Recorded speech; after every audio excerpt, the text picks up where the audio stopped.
For 3 centuries, the Luminary Dominion conquered thousands of worlds without firing a single conventional weapon. Arriving in golden armadas, they projected terrifying quantum miracles, convincing entire species they were facing literal gods. Then, they demanded humanity kneel. They made a fatal, deeply mathematical miscalculation. The sky above the Terran coalition colony of New Antioch did not fill with dropships or orbital bombardment platforms. It filled with light. It began at exactly 0800 hours on a Tuesday. Governor Richard Montgomery was in the middle of a mundane agricultural review regarding hydroponic yields when the primary planetary defense grid simply turned itself off. There was no klaxon, no cybernetic intrusion alert from the mainframe, and no frantic calls from the planetary defense forces. The screens in the command center merely faded to a serene, blinding white. Outside, the atmosphere itself began to resonate. A low harmonic hum vibrated through the bedrock of the planet, shaking the windows of the capital city and rattling the teeth in Montgomery's skull. The clouds parted not by wind, but by an unnatural localized atmospheric displacement. Descending from the stratosphere was a vessel that defied every known principle of aerospace engineering. It was not a ship of utilitarian gray metal, nor did it possess visible thrusters, heat radiators, or exhaust trails. It looked like a floating cathedral carved from solid, luminous gold, spanning over 6 kilometers in length. It moved in absolute silence, draped in an aura of shifting, iridescent energy that looked suspiciously like a divine halo. Inside the colony's command bunker, Security Chief David Rossi slammed his fist against a dead terminal. "Governor, all communications are jammed. Not just radio laser relays, quantum entanglement comms, everything. We are completely blind. Our defense platforms in high orbit have been neutralized." "Neutralized how, Rossi?" Montgomery asked, his voice tight. "Did they fire on us?" "No, sir," Rossi replied, staring out the reinforced plasteel window at the golden behemoth. "The orbital platforms just powered down. The telemetry we got before the blackout showed a massive spike in localized tachyonic fields. It's like they just commanded the electrons in our generators to stop flowing." Before Montgomery could issue an evacuation order, a voice echoed. It did not come from the public address systems or the emergency sirens. It manifested directly inside the minds of the 4 million human colonists on New Antioch. "Children of the dust," the voice resonated. It was perfectly modulated, possessing an overwhelming, terrifying warmth that felt like a physical weight pressing against the soul. "I am High Prelate Valerius of the Luminary Dominion. We are the architects of creation, the shepherds of the stars. Your time of ignorance has ended. Cast down your crude tools of metal and fire. Kneel, and welcome the divine grace of your creators. Resist, and experience the wrath of the heavens." To demonstrate this wrath, the golden ship did not open missile bays.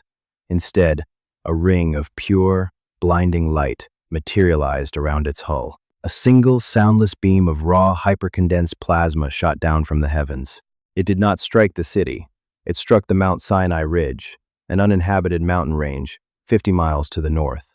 The colonists watched in absolute horror as the 3,000-foot peak simply ceased to exist. There was no explosion, no shower of rocks. The mountain was transmuted into a column of white-hot ash that dispersed into the upper atmosphere within seconds. It was a terrifying display of surgical, seemingly magical power. Panic erupted in the streets. Cults had warned of days like this. Even staunch atheists found themselves falling to their knees in the streets of New Antioch, overwhelmed by the sheer, incomprehensible scale of what they had just witnessed. The Luminary had used this exact psychological warfare tactic on dozens of intelligent species across the Orion Spur. By presenting themselves as infallible deities, they bypassed the messy, costly business of conventional war. Most species surrendered within the hour, their spirits broken by the impossible. But the Luminary had never met the United Nations Naval Command. 70,000 kilometers away, lurking in the acoustic shadow of New Antioch's outermost gas giant, the human military had been watching. Aboard the UNS Oppenheimer, a dreadnought born not of divine mandate but of the Boeing-Lockheed interstellar shipyards, Admiral Jonathan Hayes stood on the command bridge. The Oppenheimer was a hideous ship. It was a 4-kilometer-long slab of titanium A armor, depleted uranium, and exposed thermal radiators. It smelled of recycled air, ozone, and engine grease. It was a machine built for the singular, violent purpose of keeping humanity alive in a hostile universe. "Admiral," spoke Dr. Margaret Weiss, the fleet's chief astrophysicist, her fingers flying across a holographic console. "I've analyzed the telemetry from the Mount Sinai strike. It's not magic. It's a localized boson field manipulator, focusing a high-intensity plasma burst.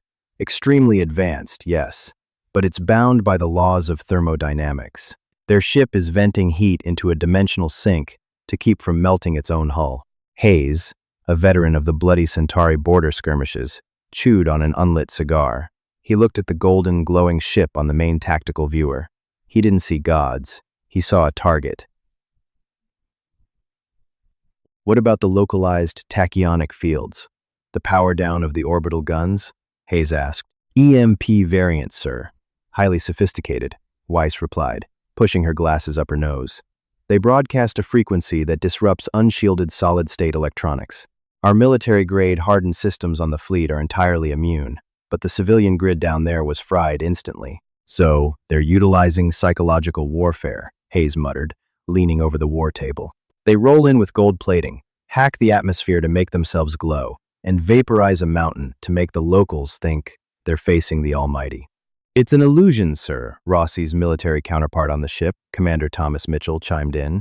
"A very well-funded, highly lethal illusion." "Let's test their faith, then," Hayes growled. "Spin up the General Atomics Mark IV fusion reactors to 100%. Bring the main magnetic accelerator cannons online. Helm, get us out of the gravity well and plot a direct intercept course for the Golden Calf." The luminary flagship, the Radiant Dawn, hung suspended over New Antioch, basking in the terrified awe of the millions below. High Prelate Valerius sat upon a hovering, luminescent throne on his command deck. He was a tall, slender being, his skin a pale, shimmering silver, adorned in robes woven from smart matter that shifted like liquid starlight. "The primitive bipeds are displaying expected behavioral loops," reported one of his acolytes, a subservient technician monitoring the neuroscans of the human populace. 80% of the population has ceased movement. Submission protocols are deeply embedded in their psyche, they believe. Valerius offered a serene, entirely practiced smile. "As it has always been. The lesser races crave subjugation. They crave the certainty of gods.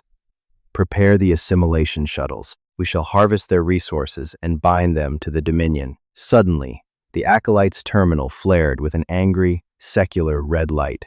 "High Prelate, a spatial anomaly detected at the edge of the system. Massive gravimetric displacement." Before Valerius could wave a hand to dismiss the concern, the vacuum of space tore open. The UNS Oppenheimer, flanked by 6 heavy cruisers of the UN Third Fleet, tore out of the slipspace rupture. They didn't arrive with a chorus of angels or blinding light. They arrived with the brutal, violent displacement of mass, their colossal fusion drives burning a furious, radioactive blue. Valerius frowned, his divine composure slipping for a fraction of a second. More of the primitives? Why do they not cower? Aboard the Oppenheimer, Admiral Hayes stood with his hands clasped behind his back. "Open a broadband transmission, unencrypted. Let the whole damn colony hear this." The communications officer nodded. "Channel open, Admiral." "Unidentified vessel hovering over New Antioch." Hayes's voice boomed, completely devoid of the harmonic, mind-altering resonance the luminary used. It was just the gruff, unpolished voice of an angry human from Chicago. "This is Admiral Jonathan Hayes of the United Nations Naval Command. You are trespassing in sovereign human territory, committing unprovoked acts of hostility against a civilian population. You have exactly 30 seconds to power down your weapons and surrender to UN forces, or we will dismantle your ship and sell the scrap." On the bridge of the Radiant Dawn, the acolytes gasped. Such blasphemy was unheard of. The lesser races never spoke back. They never threatened the divine. Valerius's silver face contorted in rage. He tapped a crystal on his armrest, projecting his voice directly to the human fleet, cranking the neuroharmonic projectors to maximum output to induce sheer terror. "Insects." Valerius's voice boomed on the bridge of the Oppenheimer, vibrating the deck plates.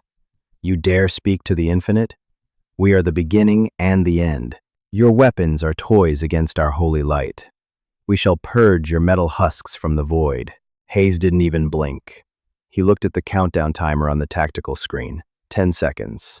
Valerius sneered. Burn them. Let them see the wrath of heaven. The radiant dawn pulsed with immense energy. A massive, glowing halo formed in front of the golden ship. 4 pillars of condensed plasma, identical to the one that erased the mountain, lanced out across the void, streaking toward the human dreadnought. Incoming thermal spikes, plasma lances, Mitchell shouted. Divert auxiliary power to forward thermal shields. Brace for impact, Hayes ordered calmly. The plasma beams struck the Oppenheimer. The ship shuddered violently, groaning under the immense heat. The ablative armor on the bow began to glow cherry red, then white. The bridge lights flickered, but the ship held. Human engineers had spent decades building ships designed to survive the hellish conditions of atmospheric re-entry and close proximity solar combat. Plasma was just heat, and humans knew how to deal with heat. Armor holding at 70%, Mitchell reported, gripping his console. They just melted a lot of our paint, sir. Hayes permitted himself a grim smile. Our turn. Let's see if their gods bleed. The Luminaries' defensive strategy relied entirely on their Aegis halos, advanced energy shields, designed to disperse directed energy weapons, lasers, and plasma. For centuries, they had fought other species that used similar energy-based technology. Their shields were practically impenetrable to light and heat, but humanity had a deep ancestral love for throwing rocks at things. Target the center mass of their primary vessel, Hayes commanded. Main magnetic accelerator cannons, fire sequence 1. Deep within the bowels of the Oppenheimer, a massive capacitor bank discharged. The ship's primary weapon, a spine-mounted railgun stretching over 2 kilometers long, came to life. The magnetic coils spun up with a deafening mechanical roar. There was no flashy light show, no glowing beams of holy energy, just cold, brutal, Newtonian physics. With a concussive shockwave that rippled through the dreadnought's hull, the railgun fired. A 3,000-ton slug of solid, uncharged, depleted uranium was accelerated to 4% of the speed of light. On the radiant dawn, the sensors shrieked in absolute confusion. The acolytes stared at their screens, failing to comprehend the telemetry. "High Prelate! A projectile is approaching," an acolyte screamed. "It carries no energy signature, no thermal bloom. Our Aegis halo cannot interface with it." "Impossible," Valerius shouted. "Our shields repel all." The uranium slug crossed the distance in a fraction of a second. It struck the shimmering, divine halo of the radiant dawn. Because the slug had no electrical charge and carried no directed heat, the advanced energy shield simply did not register it as a threat. The shield parted around the kinetic penetrator like water. The slug slammed into the golden hull of the alien flagship with the kinetic force of a tactical nuclear warhead. The illusion shattered instantly. The flawless, glowing gold exterior crumpled like cheap tin. The hypervelocity round punched clean through the reinforced plasteel, tearing through the opulent halls, the divine sanctums, and the neuroprojector arrays, before exiting through the aft engineering bay, carrying with it a massive plume of debris, atmosphere, and alien bodies. The silent, majestic hovering of the radiant dawn abruptly ended. The massive ship violently pitched to the side, venting geysers of green plasma and atmospheric gases into the vacuum of space. The internal lights flickered and died, replaced by the ugly, chaotic strobe of emergency red alarms. Down on the planet of New Antioch, the neuroharmonic humming ceased entirely. The terrifying, divine weight lifted from the minds of the colonists. Millions looked up into the sky to see the impossible golden ship, the supposedly indestructible chariot of the gods, listing heavily, bleeding fire and debris into the void. On the command deck of the Radiant Dawn, Valerius was thrown from his hovering throne. He slammed into a bulkhead, his arm snapping with a sickening crunch. He gasped in pain, looking down at his shattered limb. Silver blood mortal, highly oxygenated blood pooled on the deck beneath him. He wasn't a god. He was just a wounded alien on a broken ship. "High Prelate!" an acolyte cried out, pulling himself from the rubble of a destroyed console. "They pierced the hull. Primary neuroprojectors are offline. The illusion is broken." Valerius stared at the tactical screen, his mind fracturing. The primitive, ugly, gray ships of the humans were advancing. their weapon batteries cycling for a second volley. "What? What are they?" Valerius whispered, the terror he usually inflicted on others now gripping his own chest. Back on the Oppenheimer, Admiral Hayes watched the golden ship vent its lifeblood into space. The mystique was entirely gone. Beneath the gold plating, the luminary ship looked just like any other hunk of metal. "They're severely crippled, Admiral," Mitchell reported, unable to hide the fierce grin on his face. "Main power core on their flagship is fluctuating. The rest of their fleet is breaking formation. They're panicking. They've been playing dress-up for 300 years, Hayes said coldly. They forgot what real war looks like." He keyed the comms again. "Luminary flagship, this is Admiral Hayes. Your magic trick is over. Power down your engines and prepare to be boarded.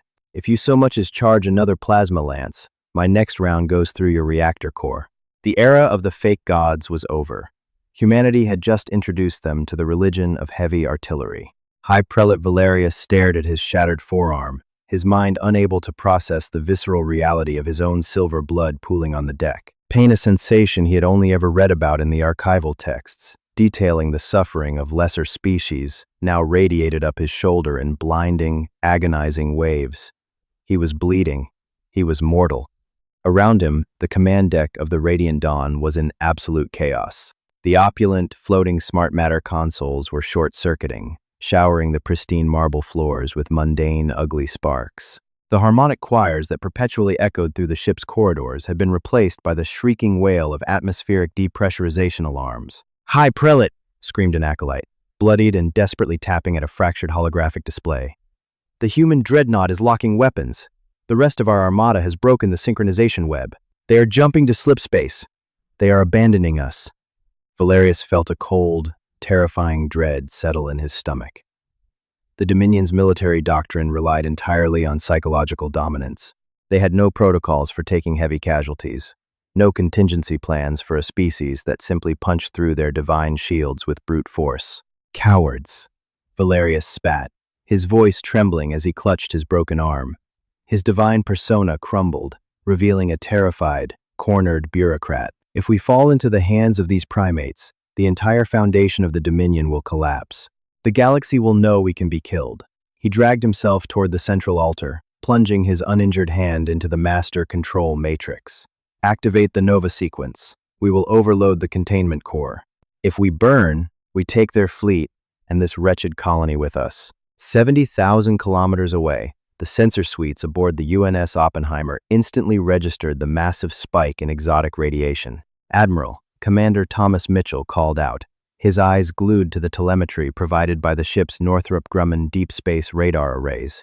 "The alien flagship is spiking. Thermal runaway in their primary reactor. It's not a weapons charge they're trying to scuttle the ship. If that core breaches, it'll generate an electromagnetic shockwave that will permanently blind New Antioch and wipe out half our fleet." Admiral Jonathan Hayes did not flinch. "They want to play martyrs." Denied. "We need that ship intact, and we need their command staff alive to answer for what they did to Mount Sinai." Mitchell, deploy the 104th Marine Expeditionary Unit. Boarding action. Deep in the assault bays of the Oppenheimer, the red staging lights snapped on. Captain Marcus Cole of the UN Marines locked his composite ceramic helmet into place.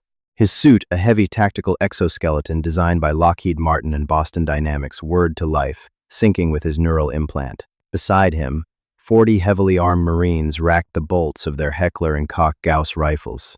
These weren't energy weapons. They were portable magnetic accelerators that fired armor-piercing, depleted uranium spikes at Mach 5. "Listen up, apes," Cole barked over the squad comms, his voice laced with adrenaline. "The gold-plated freaks next door are trying to blow themselves up. Our job is to breach the hull, secure their engineering bay, and take the bridge. They think they're gods. Let's introduce them to gravity and gunpowder. Drop in 10. 6 breaching pods, forged from dense tungsten carbide, shot out from the belly of the Oppenheimer.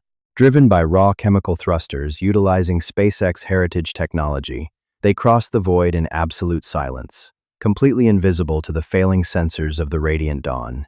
They struck the alien flagship like harpoons hitting a whale. The pods slammed into the pristine gold-plated hull, their explosive collars detonating to peel back the alien armor. The pod doors kicked open, and Cole's squad poured into the opulent corridors of the alien vessel. They found themselves in a grand hallway that looked more like a Renaissance cathedral than a starship. Frescoes of silver beings conquering the stars adorned the vaulted ceilings. But there was no time for sightseeing. A detachment of luminary paladins rushed down the corridor to intercept them. They were towering figures in gleaming ceremonial armor, wielding crackling energy staves designed to incapacitate rioting civilians with agonizing electric shocks.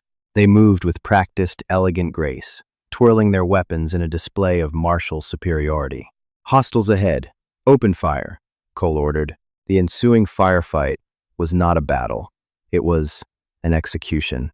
The paladins' energy staves were terrifying against unarmored colonists, but against 3 inches of ablative ceramic plating and kinetic dispersion gel, they were little more than high-voltage tasers. A paladin struck Sergeant Miller square in the chest. Miller's suit simply grounded the charge through his boots, leaving a tiny scorch mark on his armor. Miller grunted, raised his Gauss rifle, and pulled the trigger. The deafening crack of hypervelocity spikes, breaking the sound barrier, echoed through the vaulted hallway. The human kinetic rounds didn't care about elegance or divine right. They punched straight through the paladins' ceremonial armor, shattering their crystalline breastplates and throwing them backward like ragdolls. In less than 10 seconds, the elite guard of the Luminary Dominion lay dead on their marble floors, their silver blood mixing with the dust of shattered gold. "Target neutralized. Push forward," Cole commanded coldly, stepping over the fallen gods. "Engineering is down the left corridor. First platoon, secure that reactor. Second platoon, with me. We're going to the bridge to meet the man in charge." The breach of the bridge was spectacularly violent. Rather than hack the ornate biometric locks on the grand double doors, Cole's squad simply applied a brick of C-14 plastic explosive to the hinges. The explosion blew the heavy doors inward, flattening 2 acolytes who had been trying to barricade them. Through the thick gray smoke, the UN Marines marched into the command center, the laser sights of their rifles cutting through the haze to paint red dots on the foreheads of every surviving alien on the deck. "Nobody move," Cole roared, panning his rifle across the room. "Hands away from the consoles. You so much as blink at a touchscreen, I'll put a spike through your skull." High Prelate Valerius huddled behind the ruined base of his command throne, clutching his broken arm, trembling uncontrollably. This was impossible. These crude metallic bipeds had traversed his holy ship in minutes, slaughtering his finest warriors without a single casualty. They were demons, brutal, unfeeling demons of metal and fire. Cole walked slowly up the dais, his heavy magnetized boots leaving cracked footprints in the marble. He looked down at the cowering High Prelate. The alien's liquid starlight robes were torn and stained with soot and blood. "You're the one broadcasting into our heads?" Cole asked, his voice heavily modulated through his helmet's external speakers, sounding mechanical and utterly devoid of mercy. Valerius looked up, his silver eyes wide with terror. He tried to muster the harmonic resonance of his psychic voice, attempting one last desperate push of terror into the human's mind. You cannot defy the architects." Cole just tilted his head. The neural dampening mesh woven into his helmet, standard issue against psychic warfare after the Orion campaigns, completely nullified the attempt. It felt like a slight static buzz behind his ears. "Save your breath, pal," Cole interrupted, stepping on the edge of Valerius's robe to pin him in place. From behind Cole, Dr. Harrison, a combat engineer and xenotech analyst embedded from Raytheon Space, stepped up to the main console. He plugged a hardened military decryption spike into the sparking alien mainframe. A holographic interface sprang to life, displaying lines of flowing, luminescent code. Harrison typed furiously on his wrist-mounted terminal, his eyes darting across the alien data streams. Suddenly, he let out a short, bewildered laugh. "Captain Cole, you're not going to believe this," Harrison said, shaking his head. "I just bypassed their primary operating system. It was incredibly easy. Do you know why?" "Enlighten me, Doc," Cole said, keeping his rifle trained on Valerius. "Because they didn't write it," Harrison explained, swiping a hand through the hologram, stripping away the elegant, flowing alien script to reveal harsh, utilitarian, geometric code beneath. "This entire ship. It's not a warship, and they didn't build it." Valerius stiffened, a look of profound shame crossing his face.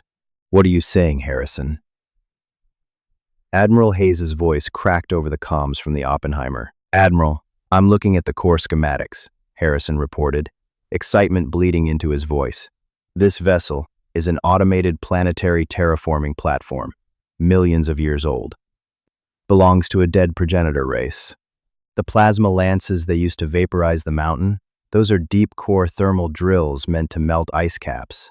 The localized EMP field, it's a solar flare radiation purge mechanism. Cole looked down at Valerius, a twisted smirk forming beneath his faceplate. You're not gods, you're scavengers. They found derelict progenitor equipment, Harrison continued. They mapped a shiny, religious-looking user interface over the top of the engineering controls, painted the hull gold, and used it to terrorize lesser-developed species who didn't know the difference. They don't even understand the quantum mechanics behind the slipspace drives. They're just pushing buttons on a machine they found in the dirt. The revelation hung heavy in the air of the ruined bridge. The grand illusion, a 300-year lie that had enslaved thousands of worlds, was completely dismantled by a human tech support analyst with a decryption spike. That's enough, Hayes's voice echoed through the bridge.